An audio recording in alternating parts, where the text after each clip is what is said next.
All right, Alec. Hey, how's it going?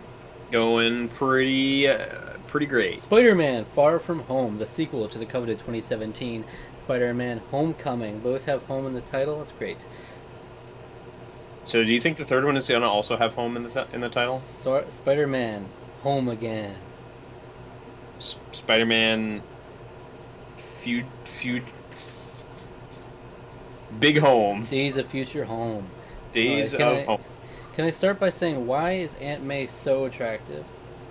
Marissa Tomei is just Why? an attractive lady. Why? That's my biggest criticism of this movie. Is she's too attractive. It's Why? distracting. She's not You, supposed to be she's that like attractive. hardly in this movie. She's so in this movie. It's crazy. She's she's in the movie she's for like just for she's like not even distracting. 5 minutes. She's distracting. Just okay. You're distracted by Aunt May, and that's fine because she's an attractive lady. Yeah, but it's That's fine. like I feel like they didn't want her to be distractingly attractive, but she ended up being. What a glow up from from the What other. a transition that was. What a glow up from the original Aunt May. Oh, From I see. Tobey Maguire's Aunt May. Yeah, well, she was like comic book Aunt May. Aunt May had like white hair in the comics, In age, um, she had some age and on her. she was an old lady. No, but they have her making like a fashion statement in this movie. Did you And see she's getting that younger in fashion? every movie. Did you see the fashion she was sporting? The Oh yeah, glasses. yeah. Oh my golly! She was Like, fashionable-ish in the first one too. like she's supposed to be like a familial mother figure, and I'm just like I'm uncomfortable every scene she's in. Okay, that's you're uncomfortable. That's a little weird. Like, what's wrong with you? I'm uncomfortable because it's like I feel like I'm getting wrong vibes. I'm getting wrong vibes from Aunt May. I don't know what's going on, man. I Yeah, don't know. I like don't get that's that. not okay. That's you're. That's. I think that's a Right. whole. Sounds like a whole lot of your It's problem, gonna it's not. gonna dock a few points for me on this movie. So, what do you think of the um. movie? If you were to describe this movie in one word, what would it be? If you had to pick one, Um. and this is where we'll Ooh, end the I review. like this. Maybe that's where we'll end the video. No, we should. We should. No, we should open with that. I think that's a cool opener. Yeah. Um. Hmm. No, I'm saying once you say the word and I say my word, that's our review. That's That's all just we it. need to That's say. the whole review. Yeah. Energetic. Great. Your word is great. No, I was responding Wow. to your word with one word. I would say hot, fun. No, Hot or fun. fun? Just say fun. It's fun. Fun. Okay. Cool. Yeah. Uh. Yes. Yes. Jake Gyllenhaal is in this movie. Jake Gyllenhaal. That's how you actually pronounce his name, apparently. That's I remember that in like an interview he had, where he's like, "It's actually pronounced Jake Gyllenhaal." oh well. We're not gonna call him that. Um. Yeah. Jake Gyllenhaal is amazing in this movie, and I loved every second he was on screen. He just Were you oozes. uncomfortable when he was on screen? No. Were you getting the wrong vibes? Oh, I I was think getting. Peter Parker got some wrong vibes from him.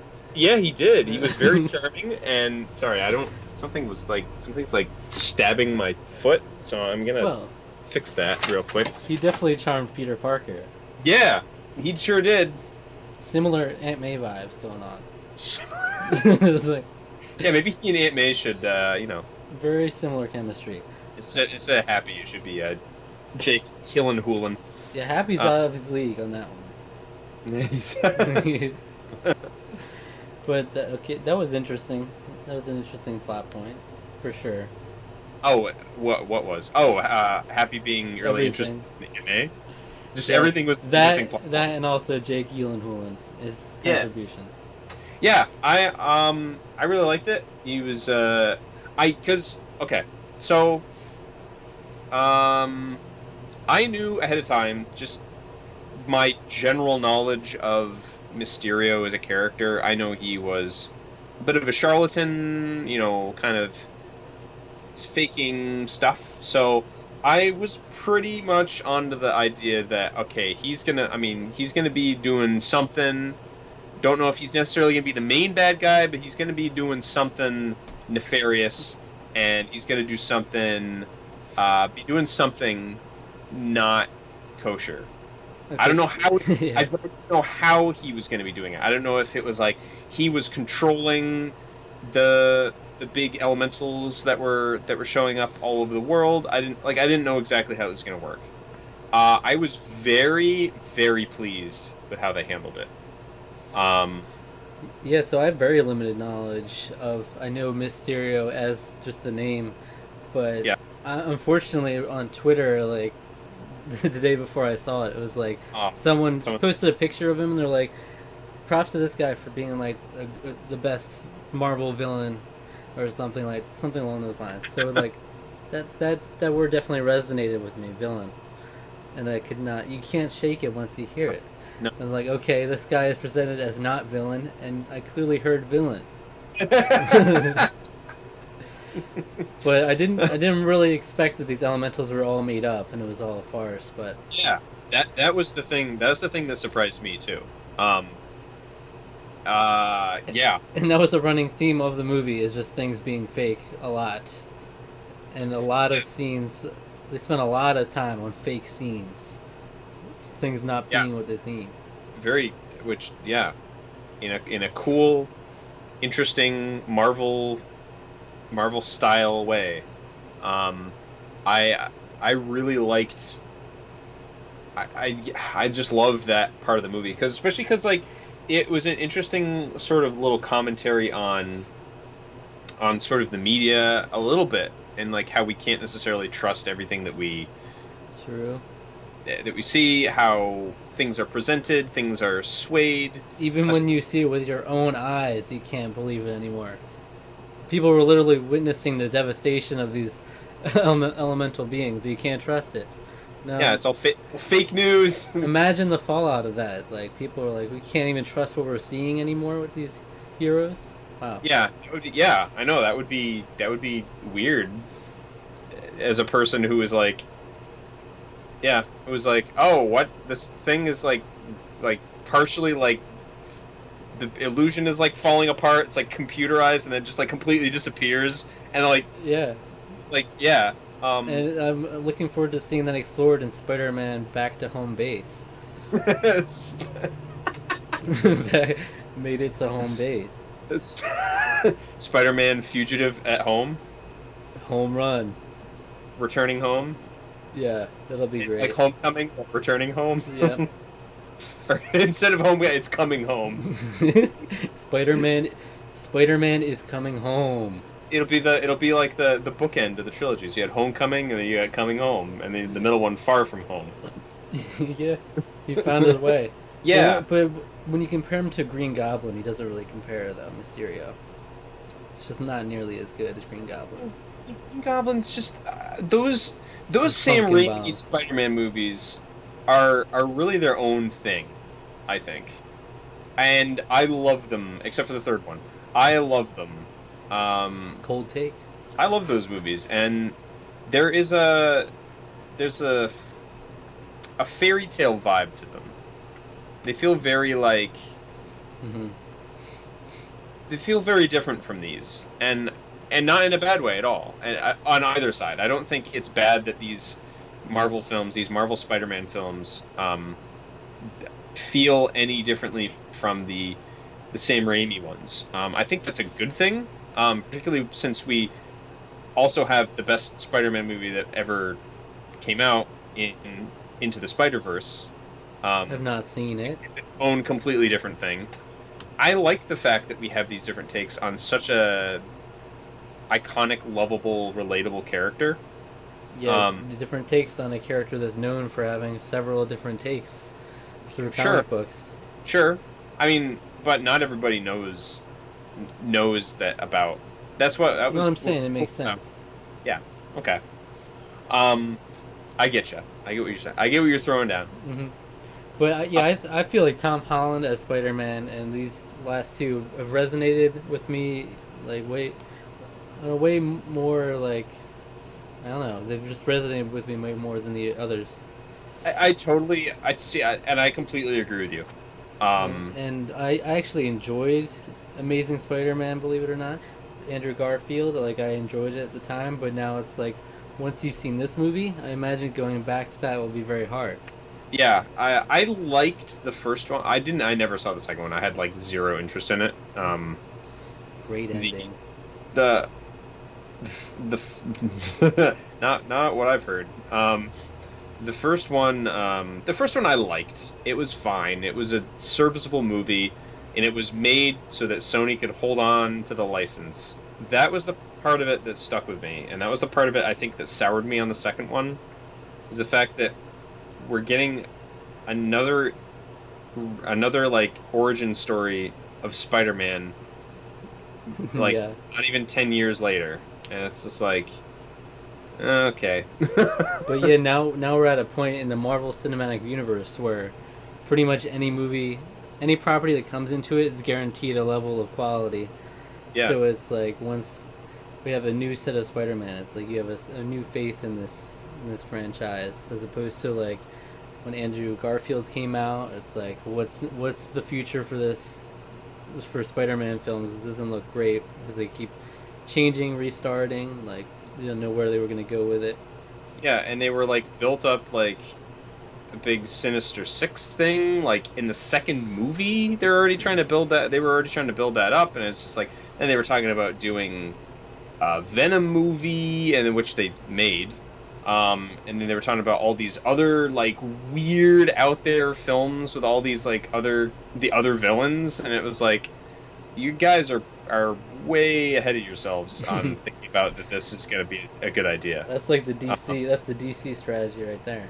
Yeah, that's what's destroyed them too, I think. I mean, Wonder Woman was awesome, but like that was it. Shout out to Wonder Woman.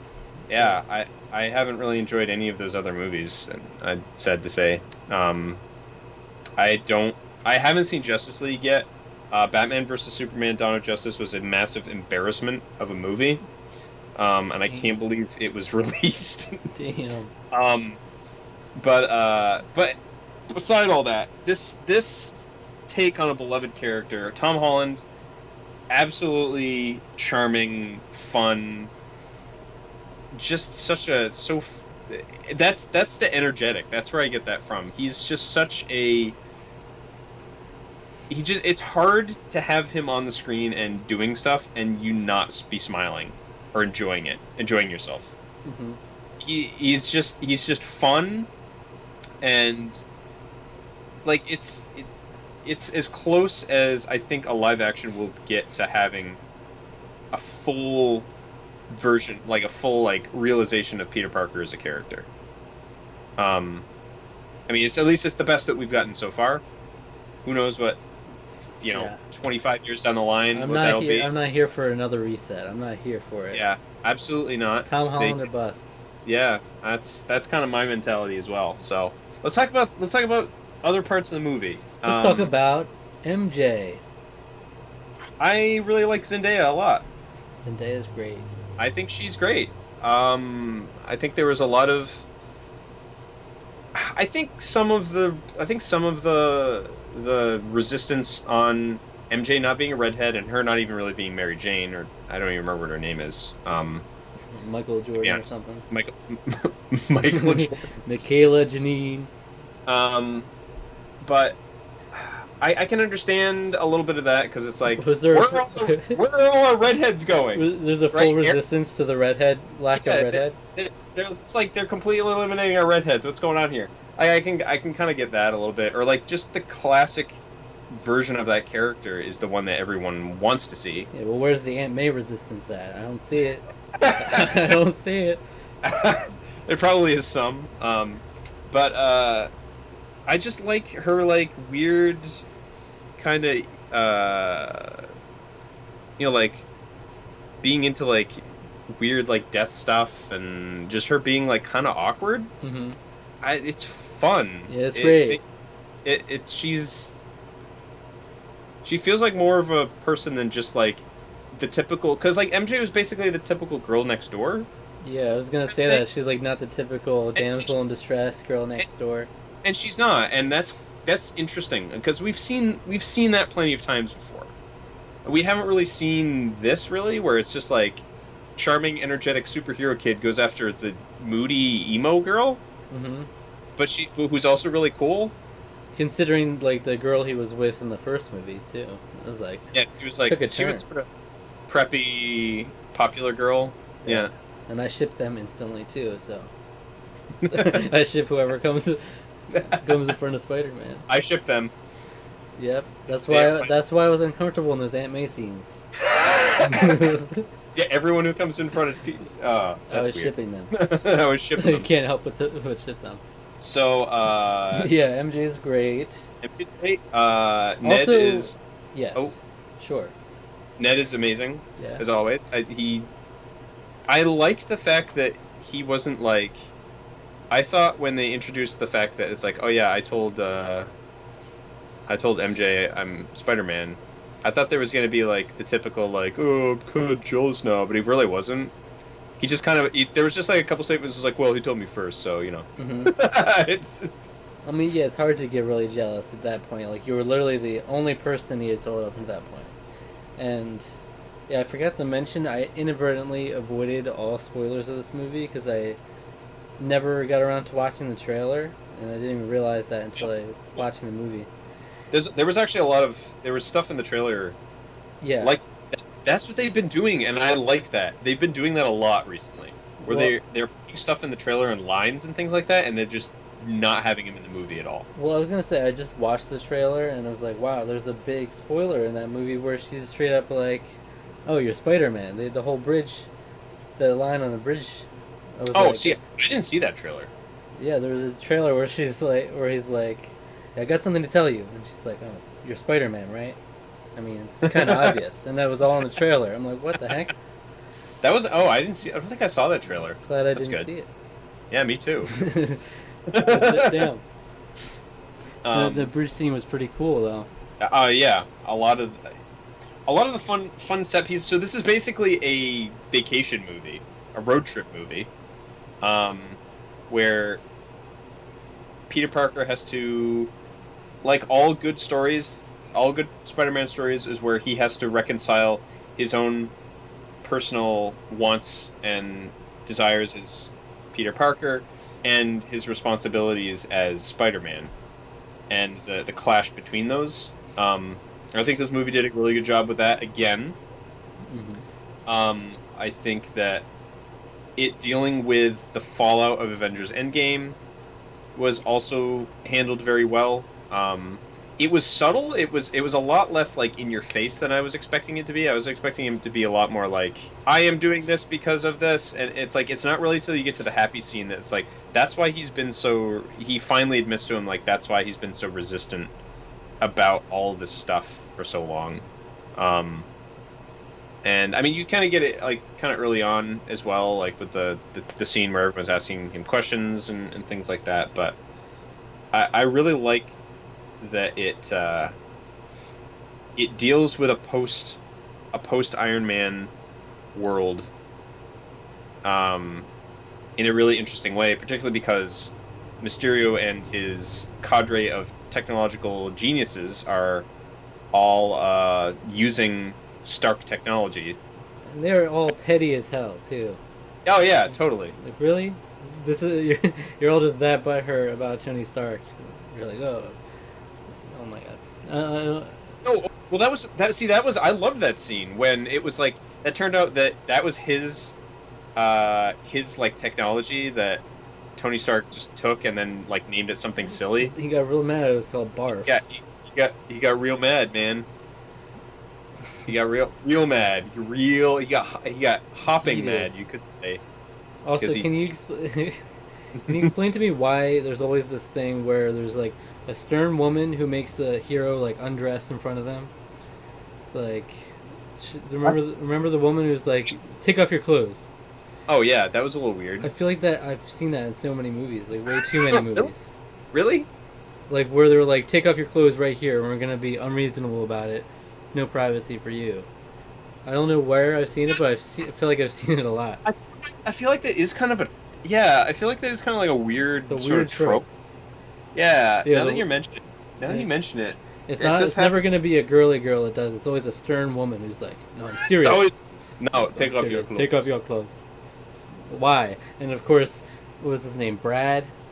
I don't know. Chad. We'll just call him Chad I'm because pretty sure. Pretty sure he was basically he was a he was Chad, a so we'll Chad. just call him that. I'm pretty sure it was Brad though. Brad of course comes in. It's like, oh God, well, I'm gonna take a picture of this, and I just feel like I see yeah, I see what you're trying to do. Hook up with some hooker in Europe. Oh, well, I mean, just like, what else is he supposed to take? Brad was in the right here. What is he supposed to take from this? well, No, why was he supposed to take a picture of him? That's kind of weird. He's exposing him. Why? Because MJ needs he's a to know the jerk. truth. He's a good guy. All right. So, Right. but I love in the movie when he takes out the picture. He's like he keeps scrolling like the rest of the movie. There's like he's still scrolling in his phone looking for this picture. Like How many you pictures lost does he it. have? You lost it. You didn't. If you took it, you know when you took it, it's gonna be at the very end. And if you don't see it, it's like, oh, I must not have taken the picture. But no, he's trying to find it. Like it got buried in these old photos. Somehow it got buried in my folder, so I don't know where it went. Brad got kind of done dirty in this movie, though. I mean, he wasn't that bad. He wasn't doing things that disrespectful. He just like he was the opposition to Spider-Man getting with MJ, and so he got the brunt of everything. I mean, yeah. Where, like he had the picture. It really happened, but of course he looks like a fool.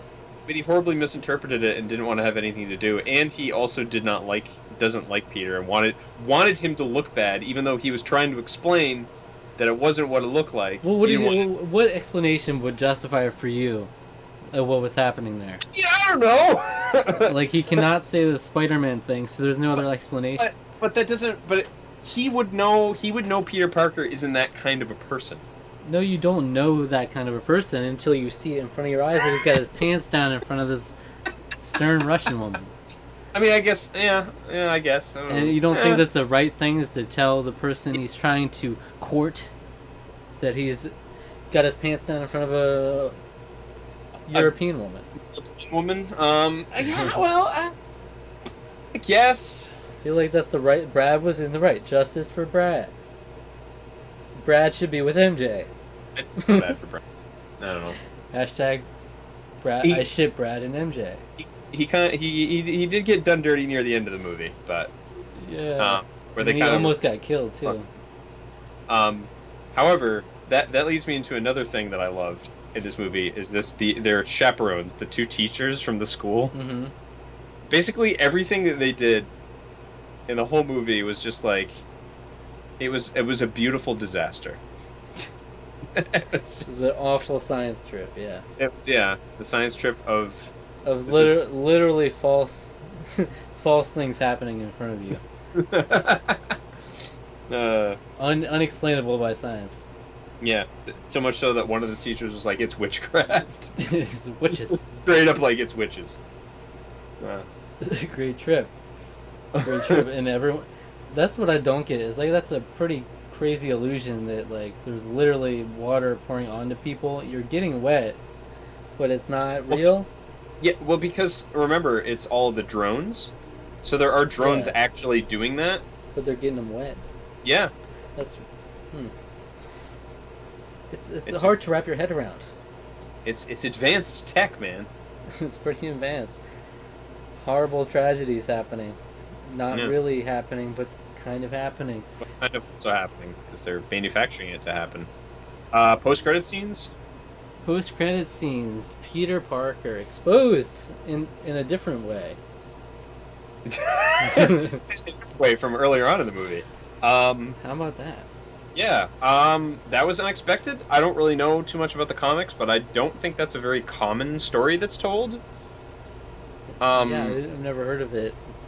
One where his identity is known. Return of J.K. Simmons to a beautiful, wonderful role. I'm so happy that he is he's basically Alex Jones. Yeah. Which is it was kind of the role he played in Spider-Man, Marvel Spider-Man on the PS4, where he's kind of like a shock jock kind of type of guy, and I like that. I think it makes sense for particularly in an era where newspapers are not doing too hot. It just kind of makes sense, and it's fun. He's the kind of guy who would work at Hawkins Post for sure. He's... For sure. Oh yeah, totally. So having him be J. Jonah Jameson was just wonderful, and I don't want anyone else to ever play him on screen. So they'll just have to completely retire that role when that 50 Yeah. years one. But yeah, that was cool. Yeah, Then well, the yeah, that'll be interesting to see that explored in, yeah in Spider-Man Homesick. yeah. Homesick again. Homesick again. Yeah, I think they've already said something to the effect of that they want the story is going to be one that there's never been adapted before in any Spider-Man medium. So I'd say, I mean, that's like the antithesis of Spider-Man. His whole thing is living a double life. It's like, yeah, exactly. So it's going to be it's it's a going to risk. be it's going to be interesting, for sure. So I'm looking forward to seeing how that plays out. Other post-credit scene sort of also explains why Nick Fury was acting so weird throughout the whole movie. I don't even remember this. What was it? Fury, did you not see that? Did you not stay I till the don't remember. They were Kree. Nick Fury and what's her face, the gun lady, who's been in all the movies since she's been his right hand lady. I Great don't character. know. Yeah, whose name I can totally remember. Lovable. They were both Kree, so they were both like Captain Marvel, Okay. which I didn't see. I didn't see Um, either.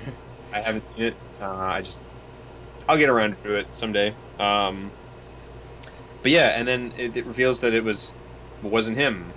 It was like a Kree, two Kree that were pretending to be him and the other lady, Okay. the other ex-Shield lady. I feel like I totally missed this. I'm gonna be. Yeah, and then it cuts to Samuel L. Jackson on a beach simulation on a spaceship, Mhm. and he's going somewhere on some huge Kree spaceship. He's just like, all right, back to work. His vacation's over. So, it seems like that's setting up the idea for. There's like a space version of Shield. That's made in the comics. I don't remember what it's called because I don't know tons about the comic world other than just like brief snippets I hear from people who know all this stuff. So that's setting up like a huge like the galactic Shield basically. Wow. So Wow, that's a big post credit scene that I missed. yeah, I guess it is. It was kind of weird too. So we were saying Samuel Jackson, an Nick Fury. iconic female character. An iconic female character. They were never them to begin with in this. They movie? weren't in this movie. They were not them. No. All right, that makes a lot more sense then. Yeah, well, especially because Nick Fury being duped by Mysterio. I know that would have been one of my criticisms of the movie. Is like, Yeah, how is this? it wasn't him the whole time. All right, that works fine. Yeah, Fine, it's a perfect movie. perfect 10 out of 10. You just undo all criticisms of the post-credit scene. Yeah, every and then time. like also the weird thing, like I thought it was kind of funny, but it was also like that's kind of weird where Peter Parker is asking like, well, why can't you get any of the other Avengers? Like, why not Captain Marvel? And then he goes like, how dare you invoke her? Don't you dare invoke her name? And I was like, I was like, did I miss something in Captain Marvel? Like, what is that? Yeah, And that's why, because like she saved the Kree or whatever in that movie, I guess, or something. So she's like an honored warrior to them. So he didn't say "bitch, please." He went to space. So I do want to say though, I love the fact that they are getting a little more unrestrained with allowing Samuel L. Jackson to just say whatever he wants. Be just Samuel Jackson. Yeah. Yeah. Just like the end with the dust and motherfucker.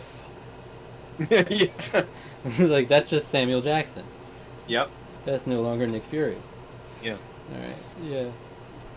Yeah. So, and then there was a couple of the like kind of weird things he did or said, in the movie. So, Makes sense. Yeah. I felt like the Mysterio scenes at the end went on a little long for me, where it was like one fake scene after the other. You know, where it was like The fake out scenes. through like the warehouse and all that. Where, Yeah, that was like one. Oh, that was like one of my favorite sequences in all the right, movie, well, though. I hate you now.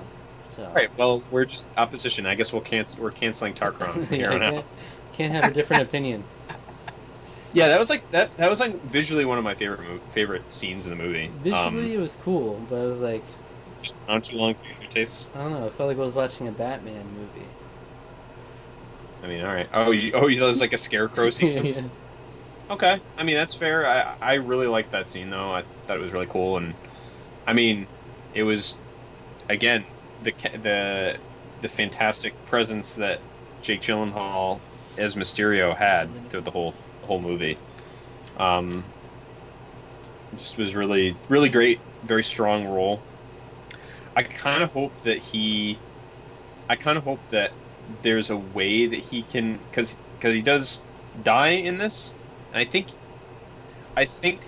like one of the theory that I read somebody say that I really liked, and I hope that they go with this, is that he's actually dead, but Mysterio is basically belongs to that collective now. And you saw that one scene where like one of the guys like pulls out the program or whatever, and he's just like, so most of the collective of the people that are making all the illusions and stuff, they kind of got away. So because Mysterio belongs to them now, essentially, that means gonna elect a new one. no, we'll just have Jake Gyllenhaal back in the movie because they still have his His likeness. Yeah. So I was like, I'm okay with that because I like him a lot. Sure. I think he makes a really interesting foil to in this sort of Marvel Cinematic Universe to Spider-Man. So I think they could make it work, but I don't know. We'll see what they do. You don't think the foils run out a little bit? Like we've already exhausted the fact that he's not the Tony Stark replacement. Like he knows everything there is to know now. So like, what's Mysterio's dynamic going to be there? It's going to be. Well, he knows. He apparently revealed what his name is to everyone, so now he can go after. I mean, I don't know. He's just great. I just want him back. All right. Well, put it in. So yeah, I also want to mention I really like the airplane scene with this trying to switch the seats so he could be next to MJ. And it just went all wrong. Just a complete not what you wanted. Brad ended up next to MJ. Yeah. 8 hours. They were watching movies for 8 hours together. And then Ned came out with a girlfriend. Yeah. Yeah. We actually found out that we have a lot in common. And then they just peacefully broke up. Oh. Randomly. Broke up. What? We never saw any reason for them to break up. They just did. Peacefully went their own separate ways. That was like, it was almost like we don't want to have to keep using this relationship in the next movies, so let's just like be a little one-off thing. Just a little joke. So one thing that I really like about these movies is that they have a very John Hughes feel to them, in terms of the interactions, the understanding that like it really gets high schoolers in a way that like a lot of movies can like overplay it or play it too much for laughs or too much for a criticism or too much for anything. But like, yeah, they do a lot of like they do make a lot of jokes and stuff, but like it doesn't feel over the top or forced. They feel very natural in a lot of what they're doing, a lot of the jokes that come out of it. So that's something that I've always kind of liked about. That's what I liked a lot about Homecoming, and it's again what I like about this movie. That you can definitely see a little bit of that influence in the script, I think. Yeah, dialogue's really good, very very believable, and we didn't even mention Edith, this new technology, which is seems very overpowered. It's like wow, you can get any information you want from anybody, at any time. It's great Watchdogs powers. Yeah, well, I mean, that's basically like what he had with wasn't a lot of stuff in Age of Ultron, wasn't he basically making a Big Daddy program more or less? Like Ultron was supposed to be like the almost like we're protecting you by like almost by spying on you by collecting all the information and dealing with you, and then he had to Right. deal with the ramifications for that. And Yeah. then Civil War was like that was what like the huge clash is like he's still's hanging on to that power and that idea to protect people from what they but that was of course where the great clash came between him and Steve Rogers, who is just like no, people like need to be free and not we need to be able to protect people without a government telling us what to do.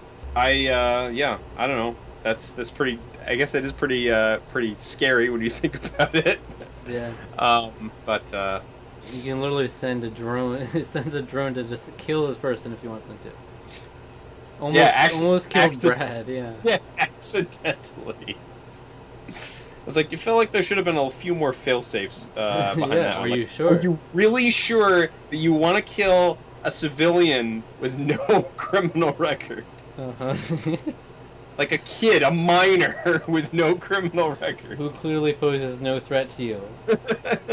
I am Edith, and I know that he poses no threat to you. Oh, yeah, this is clearly Zendaya's best role since Greatest Showman, for sure. I never saw Greatest Showman. Damn, you gotta watch it. I've heard people say really good stuff about it, so I mean, I think a little bit of it is like I like, yeah, okay. Well, I stay tuned. Next week we'll be talking about Not that. about Greatest Showman? No, we won't. Oh. I do want to watch it at some point though. All right, well, See what all the buzz is about. check out next week. Next week we'll be talking about Greatest Showman. All right. So, what score should this movie receive from you out of 10? I don't think it's like top tier Marvel, but I still had such a great time with it. It's like it's hard because like I don't have tons of negatives to say about it, but it also wasn't like the greatest film that they've ever come out with. But it wasn't bad by any means. I would say Homecoming was better. I feel like my initial reaction after seeing Homecoming was more overwhelmingly positive. It was like, wow, that was a really great. I think I would agree with you on that one. But this one had MJ in it. More much MJ. more.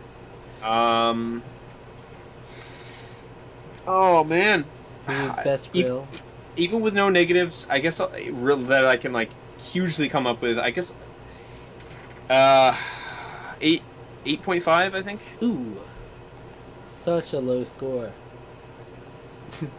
I mean, like I knocked a point and a half off for basically nothing. So It's cool for nothing. Nothing wrong with this I movie. mean, then just like I enjoyed it. I had a good time. Maybe it's more like an 8, I guess maybe. But there's nothing like bad about it. Like I don't know if I'd go It's down dropping. that. It's dropping fast. 7.5. I don't like this movie anymore. 5. It was just okay.